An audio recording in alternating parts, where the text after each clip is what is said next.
des plaines venteuses du Montana aux rives desséchées du Rio Grande, à travers une étendue sans fin de montagnes et de prairies vierges et épargnées par la main mercenaire de la civilisation, erre une race d'hommes héroïques, rudes et intrépides, le cow-boy américain, fort, taciturne, râlé par les intempéries, montant sa garde solitaire. Howdy, strangers!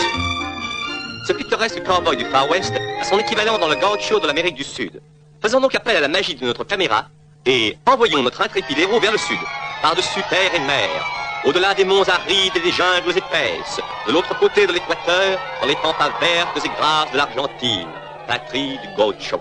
C'est un fait que les cowboys des deux Amériques ont beaucoup de points communs, bien que leurs costumes diffèrent par quelques menus détails. Nous remplaçons ici les chaps par les bombachas, le sombrero, ensuite le saco, le tirador, la chiripa et le panuelo, botas, les espuelas, enfin le poncho, qui recouvre à peu près tout le reste. Le meilleur ami et inséparable compagnon du gaucho est son cheval, ou pingo.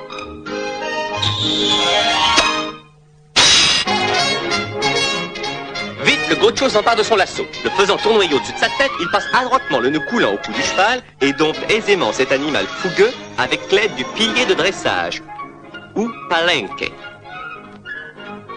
Grâce au palenque, ou pilier de dressage, le cheval est bientôt maîtrisé et prêt à être scellé.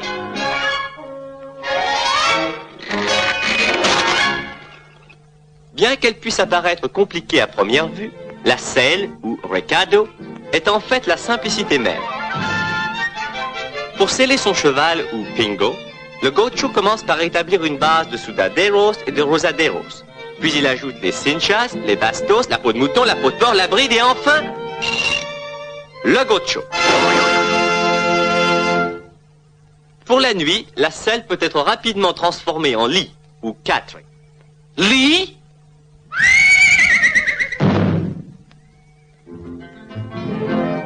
L'un des divertissements favoris du gaucho est l'assado, ou grillade argentine. Sur un feu en plein air, on grille d'épais et juteux beefsteaks. Et mes amis, ça vous fond tout simplement dans la bouche. Whack-a-noodle! La façon de manger du gaucho peut sembler simple. En fait, elle demande une certaine pratique. On tient le pain et la viande d'une main, le couteau de l'autre.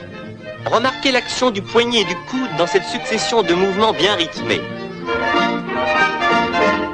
1, 2, mort, coupe, marche. 1, 2, mort, coupe, marche. Et voilà le régime qui donne au gaucho ses nerfs et ses muscles d'acier. Et maintenant, voici les boleadoras, ou bolas. Les bolas se composent de 3 boules d'acier recouvertes de peau. On les utilise souvent pour capturer cet agile oiseau des pampas, l'autruche argentine, ou avestruz. Contrairement aux autres membres de